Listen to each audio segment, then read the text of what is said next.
Hello ಸ್ನೇಹಿತರೆ, ನಮಸ್ಕಾರ. ಎಲ್ಲರಿಗೂ ನಮಸ್ಕಾರ. ಇವತ್ತು ವಿಶೇಷವಾದ ಒಂದು ವಿಷಯ ನಿಮ್ಮ ಮುಂದೆ ತರಲು ಇಷ್ಟಪಡುತ್ತಿದ್ದೇನೆ. ಇದಕ್ಕೆ ಹೊಸದಾಗಿ ಒಂದು ನಿಮ್ಮ ಮಧ್ಯದಲ್ಲಿ ಒಂದು ಬಾಂಧವ್ಯವಾಗಿ ಒಂದು ಚಾನೆಲ್ಗೆ ಹೆಸರು ಕೊಡ್ತಾ ಇದ್ದೀವಿ. ನಿಮ್ಮ ಮಾತು ನನ್ನ ಧ್ವನಿ.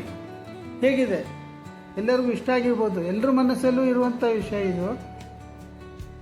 ಈ ದಿನ ಮಾತಾಡೋ ವಿಷಯದಲ್ಲಿ ಫಿಫಾ ವರ್ಲ್ಡ್ ಕಪ್ ಪ್ರತಿಯೊಬ್ಬರೂ ಕೂಡ ರಾತ್ರಿ ನಿದ್ದೆಗೆಟ್ಟು ನೋಡ್ತಿದ್ದಾರೆ. ಪ್ರತಿಯೊಬ್ಬರ ಮನೆಯಲ್ಲಿ ಕ್ರೀಡಾಪಟುಗಳು ಈ ಇತ್ತೀಚಿನ ದಿನಗಳಲ್ಲಿ ತುಂಬ ಕ್ರಿಕೆಟ್ಗಿಂತ ಹೆಚ್ಚಿನ ಉತ್ತೇಜನಗೊಂಡು ಮಕ್ಕಳು ಎಲ್ಲ ನೋಡ್ತಿದ್ದಾರೆ. ನಮ್ಮ ಮನೆಯಲ್ಲೂ ಕೂಡ ಮಕ್ಕಳು ಎಲ್ಲರೂ ನಿದ್ದೆಗೆಟ್ಟು ನೋಡುವಂಥ ಈ ಕಾಲದಲ್ಲಿ ಒಂದು ನೋವಿನ ಸಂಗತಿ ಎಲ್ಲರ ಮನಸ್ಸಲ್ಲೇ ಕಾಡುತ್ತಿದೆ. ಏಕೆಂದರೆ ಫಿಫಾ ವರ್ಲ್ಡ್ ಕಪ್ ನಾವು ನೋಡುತ್ತಿರುವಾಗ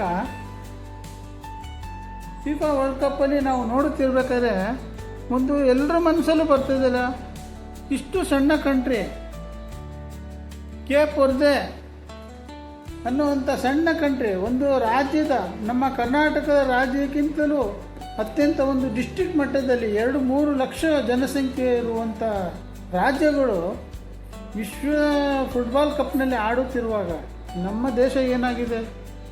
ಯಾಕೆ ಆಡುತ್ತಿಲ್ಲ? ನಮ್ಮಲ್ಲಿ ಇಲ್ಲವೇ? ಕ್ರೀಡಾಪಟುಗಳಿಲ್ಲವೇ? ಎಲ್ಲರೂ ಪ್ರತಿಯೊಬ್ಬರು ಇತ್ತೀಚಿನವರೆಗೆ ಕ್ರಿಕೆಟ್ ಆಗಿತ್ತು. ಕ್ರಿಕೆಟು ನಿಜ, ಅದನ್ನು ಸಹ ನೋಡಬೇಕು. ಅದರ ಜೊತೆಯಲ್ಲಿ ವರ್ಲ್ಡ್ ಕಪ್ನಲ್ಲಿ ಕೂಡ ನಾವು ಭಾಗವಹಿಸಿ ಯಾಕೆ ಭಾಗವಹಿಸಲು ಕಾರಣ ಆಗ್ತಾ ಇಲ್ಲ? ಅದರಲ್ಲಿ ಯಾರು ಜವಾಬ್ದಾರಿ? ಇದಕ್ಕೆ ಕ್ರೀಡಾಪಟುಗಳು ಏನೋ ತಯಾರಾಗಿದ್ದಾರೆ. ಆದರೆ ನಮ್ಮ ದೇಶದಲ್ಲಿ ಕ್ರೀಡಾ ಮಂತ್ರಿಗಳಾಗಲಿ ಮತ್ತು ಅಲ್ಲಿ ಸಣ್ಣ ಸಣ್ಣ ರಾಜ್ಯಗಳಲ್ಲಿ ಎಷ್ಟು ನಮ್ಮಲ್ಲಿ ಮೈದಾನಗಳಿದೆ. ಈಗ ಮೈದಾನಗಳೇ ಸೌಲಭ್ಯ ಇಲ್ಲ. ಆದರೂ ಕೂಡ ವೈಯಕ್ತಿಕವಾಗಿ ಭಾಗವಹಿಸಲು ಉತ್ಸುಕರಾಗಿರುವಂಥ ಕ್ರೀಡಾಪಟುಗಳನ್ನು ಗುರುತಿಸಿ ಮುಂದಿನ ವರ್ಲ್ಡ್ ಕಪ್ 2013 ಅಟ್ಲೀಸ್ಟ್ ಕೊನೆ ಪಕ್ಷ ನಾವು ಭಾಗವಹಿಸುವ ಮಟ್ಟಿಗಾದರೂ ನಮ್ಮ ಕ್ರೀಡಾಪಟುಗಳಿಗೆ ಉತ್ತೇಜನ ಕೊಟ್ಟು ಸರ್ಕಾರವು, ಪ್ರಧಾನಮಂತ್ರಿಗಳು, ರಾಜ್ಯ ಮುಖ್ಯಮಂತ್ರಿಗಳು, ಕ್ರೀಡಾ ಮಂತ್ರಿಗಳು ಎಲ್ಲರೂ ಸಹ ಇದ್ರ ಬಗ್ಗೆ ಯೋಚನೆ ಮಾಡಿ ಇದೊಂದು ಚಿಂತಿಸಬೇಕಾದ ವಿಷಯವಾಗಿದೆ.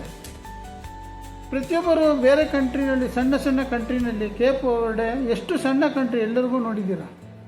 ಇಂಥ ರಾಜ್ಯಗಳಲ್ಲಿ ಭಾಗವಹಿಸಿರುವಾಗ ನಮ್ಮಲ್ಲಿ 140 ಕೋಟಿ ಜನಸಂಖ್ಯೆಯಲ್ಲಿ ಎಷ್ಟು ಕ್ರೀಡಾಪಟುಗಳು ಏಷ್ಯನ್ ಒಲಿಂಪಿಕ್ ಗೇಮ್ವರೆಗೂ ತಲುಪ್ತಾ ಇದ್ದೀವಿ. ನಾವು ಮುಂದೆ ಏಕೆ ಹೋಗ್ತಾ ಇಲ್ಲ? ಇನ್ನೂ ಒಂದು ಹೆಜ್ಜೆ ಮುಂದೆ ಹೋಗ್ಬೋದು. ಅದಕ್ಕಾಗಿ ಈ ದಿನ ನಾನು ಹೇಳಿ ಬಯಸುವುದೇನೆಂದರೆ, ಇಂದಿನಿಂದ ಒಂದು ಗುರಿಯನ್ನು ಇಟ್ಟುಕೊಂಡು ಮುಂದಿನ 4 ವರ್ಷಗಳಲ್ಲಿ ನಾವು ಖಂಡಿತವಾಗಿ ನಮ್ಮ ಕ್ರೀಡಾಪಟುಗಳನ್ನು ಸಹ ಭಾಗವಹಿಸುವಂತೆ ಮಾಡುವ ಜವಾಬ್ದಾರಿ ನಮ್ಮೆಲ್ಲರ ಮೇಲಿದೆ. ಇಷ್ಟು ಹೇಳಿ ಇದರ ಬಗ್ಗೆ ಪ್ರತಿಯೊಬ್ಬರು ಕಾಳಜಿ ವಹಿಸಿ ಸಂಬಂಧಪಟ್ಟವರ ಕಿವಿಗೆ ಮುಟ್ಟುವಂತೆ ಮಾಡಿ ನಮ್ಮ ಕ್ರೀಡಾಪಟುಗಳನ್ನು ಪ್ರೋತ್ಸಾಹಿಸಿ ನಾವು ತಯಾರು ಮಾಡಬೇಕಾದ್ದು ಜವಾಬ್ದಾರಿ ನಮ್ಮೆಲ್ಲರ ಮೇಲಿದೆ ಎಂದು ಹೇಳುತ್ತೇನೆ. ಈ ವಿಡಿಯೋವನ್ನು ನೋಡಿದವರಿಗೆಲ್ಲರಿಗೂ ನನ್ನ ಧನ್ಯವಾದಗಳು. ಜೊತೆಯಲ್ಲಿ ನಾನು ನಿಮ್ಮೆಲ್ಲರಲ್ಲೂ ಕೇಳಿಕೊಳ್ಳುವುದೇನೆಂದರೆ, ಈ ನನ್ನ ಚಾನಲನ್ನು ನೋಡಲು ಸಬ್ಸ್ಕ್ರೈಬ್ ಮಾಡಿ, ಸಬ್ಸ್ಕ್ರೈಬ್ ಮಾಡಬೇಕೆಂದು ವಿನಂತಿಸಿಕೊಳ್ಳುತ್ತೇನೆ.